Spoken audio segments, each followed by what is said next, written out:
Hi friends, welcome to Mom Brain and Kindergarten Gains.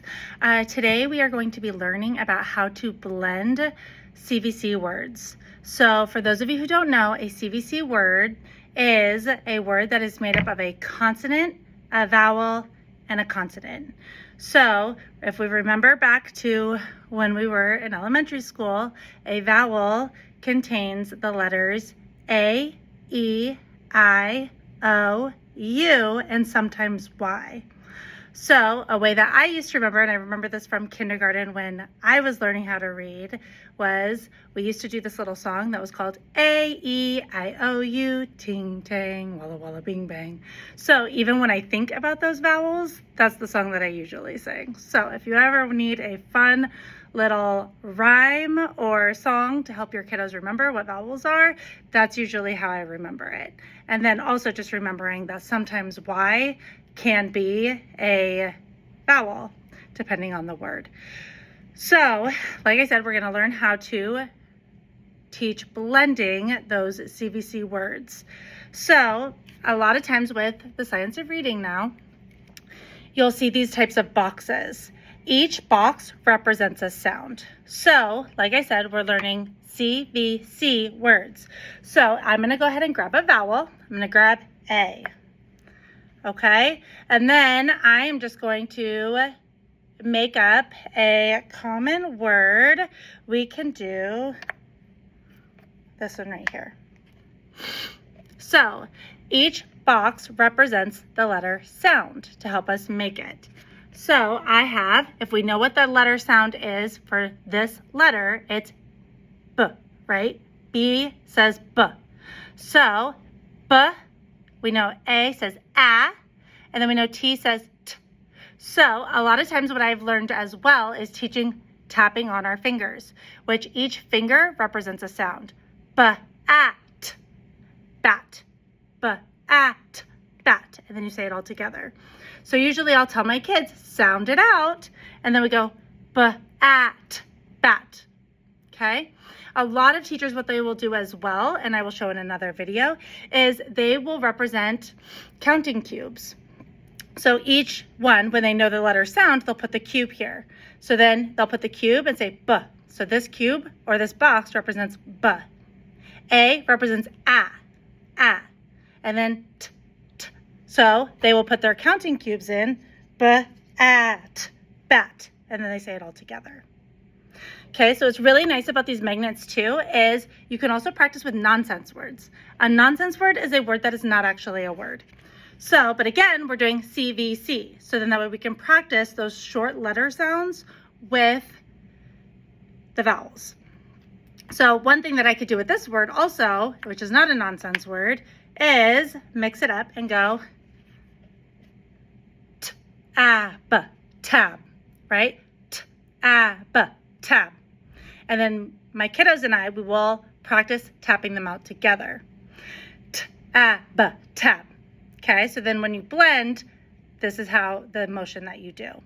So then when I figure out the sounds, because at this early stage of reading, that's what you're doing. You're sounding it out, or that's what they're doing. That's what's going on in their brain. So the decoding needs to come before the comprehension. So if I were to do that, I would go t-a-b, tab, right? And then I could even put my little blocks in, so they're going to represent each sound. T-a-b, tab, right? Okay, so like I said, we can also make some nonsense words, which makes reading a little more fun. So I'm going to do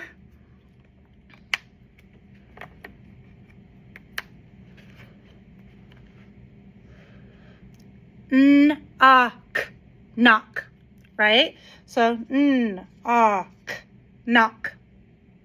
Okay, and then you can even switch them around. So again, it's a nonsense word, so you can do that. K-a-n, con, right? So k-a-n, con, right? And then you can put in the sounds. K-a-n, con. So this makes it a little more tactile for kids to read when they do this. I can go ahead and do another one. I'm gonna do G-U-V, right? G-A-V, gov. Because again, when you do CVC words, this is always, the vowel is always going to make the short sound. So A says A, E says E, I says I, U says and I missed one. Yeah, so they'll always make those short sounds. U says right? So G-A-V, gov, G-A-V, gov, G-A-V, gov, right? So that's what makes it really fun when you use these magnetic letters or any sort of letters that you have at home and making these words. V, fuv. Or you could even do v, vuff, right? Or v, if, vif.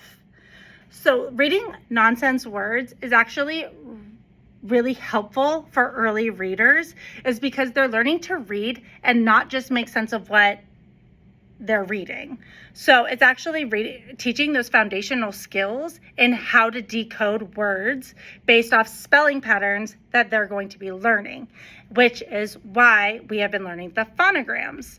So once you know the phonograms, such as, let's go ahead and use an example. We know that PH, since actually, like I said, each box represents a sound, right? PH makes one sound. When we put PH together, it says f, f, right? So we go f, I, v, or I'm sorry, if, fifth, because these two letters make one sound. So they would both represent this box right here, which if. So that's why it's really helpful to know how to read nonsense words based off our knowledge of what those phonograms mean. So like I said, start early, start with the regular CVC words as we are learning our phonograms week by week. And then you can start adding in these phonogram sounds. You could even practice the phonograms by practicing these CVC words based off what the kiddos already know about the phonograms that they've already learned. So this is highly helpful at home, as just understanding that each box represents a sound and making up their own words, which can be a really fun activity at home. Thank you for joining me at Mom Brain and Kindergarten Gains, and have a great day.